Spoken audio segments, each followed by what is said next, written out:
हमारे मौलिक अधिकार हमारे संविधान के स्तंभ है, जो हमें समानता, स्वतंत्रता और हमारी गरिमा को सुनिश्चित करते हैं। शिक्षा के अधिकार से लेकर मतदान के अधिकार तक, अभिव्यक्ति के अधिकार से लेकर भेदभाव के खिलाफ अधिकार तक, इन सभी प्रावधानों ने 75 वर्षों में हम भारतीयों को सशक्त बनाया है। और संविधान की शक्ति का अंदाजा हम केवल इस बात से लगा सकते हैं कि आज इस सभा में हम सभी बिना किसी जाति, वर्ग, धर्म के भेदभाव के एक साथ बैठे हैं, जिसके पीछे आर्टिकल की एक पंक्ति मात्रिका सिमटते है। ये हमारे भारत का ही संविधान है, जिसने रूढ़िवादिता से ऊपर उठकर वर्षों के समान महिलाओं को मतदान का अधिकार दिया। इसी प्रकार के अधिकारों की प्राप्ति के लिए फ्रांस और अमेरिका जैसे प्रबुद्ध विकसित माने जाने वाले राष्ट्रों को 100 वर्षों से भी अधिक का समय लगा। आज उससे उच्च पदों पर विराजमान अधिकारी से लेकर दूर सुदूर गांव में खड़ा एक मजदूर भी इस बात से आश्वस्त है कि हमारे संविधान में आर्टिकल 32 है, जो हमारे अधिकारों का रक्षक रूप है।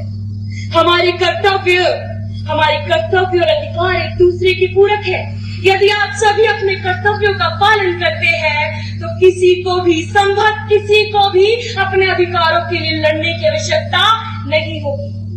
आज हम सभी को अपने संविधान के प्रति अपने कर्तव्य समझना बहुत आवश्यक है।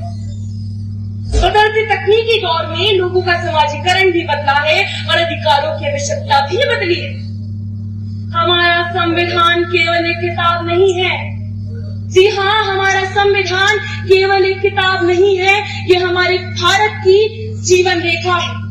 ये हमारी जिम्मेदारी बनती है कि हम इसकी आत्मा को संरक्षित रखें और ये सुनिश्चित करें कि 100वें गणराज्य में हम भारत को एक विकसित भारत के रूप में बना रहे होंगे।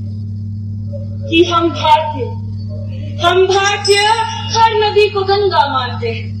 जी हाँ, हम भारतीय हर नदी को गंगा मानते हैं, हर कंकड़ को शंकर मानते हैं। परंतु जब बात हमारे संविधान की आती है, तो यह केवल एक कागज का टुकड़ा बनकर क्यों रह जाता है? क्या ये किसी धर्म ग्रंथ से कम है?